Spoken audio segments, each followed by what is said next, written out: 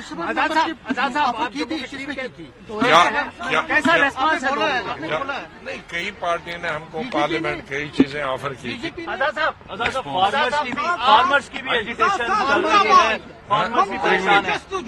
کیوں کر رہے ہیں؟ اور آئی فارمرس کی ایجوٹیشن بھی چل رہی ہے. دیکھو یہ فارمرس ایجوٹیشن دوسری دفعہ بڑے پیمانے چلے. میں سرکار سے نویدن کروں گا کہ وہ ایک ہی دفعہ اس کو ختم کرنے. سرکار کے لیے بھی یہ ٹھیک نہیں ہوگا اور فارمرز کے لیے بھی ٹھیک نہیں ہوگا اور دلی کی جنتا کے لیے بھی ٹھیک نہیں ہوگا، کیونکہ دلی میں آنے والے جانے والے جو لوگ ہیں ان کو بھی دقت ہوگی. تو سرکار کو اس کو ایک ہی بار ختم کرنا چاہیے. وہ بعد میں دیکھیں گے پھر ہوتا ہے. بہت اچھا اچھی ہے پی ایم. بڑی اناؤنسمنٹ ہو سکتی ہے. اب یہ پی ایم صاحب ہی کریں گے. آپ کو کیا لگتا ہے اب پی ایم کو کون روک سکتا ہے آنے میں؟ ان کا جو وزٹ ہے جموں میں ہے، لیکن کشمیر وہ 370 ہٹنے کے بعد کبھی نہیں ہوئی ہے.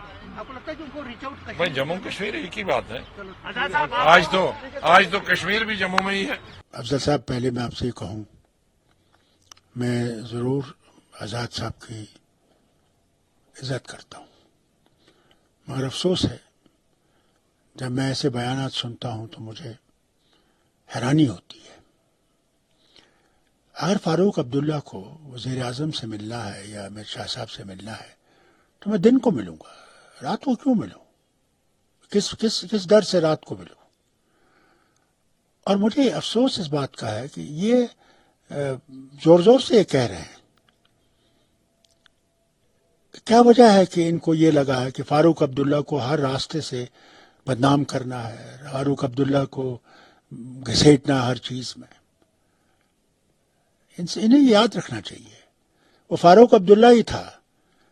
جب کوئی نہیں چاہتا تھا کہ غلام نبی آزاد کو راجیہ سبھا کی سیٹ ملے تو فاروق عبداللہ ہی تھا جس نے راجیہ سبھا کی سیٹ غلام نبی آزاد کو دی. اور 2014 میں جب راجیہ سبھا کی سیٹ پھر سے ملی ہونی تھی، میں ولایت میں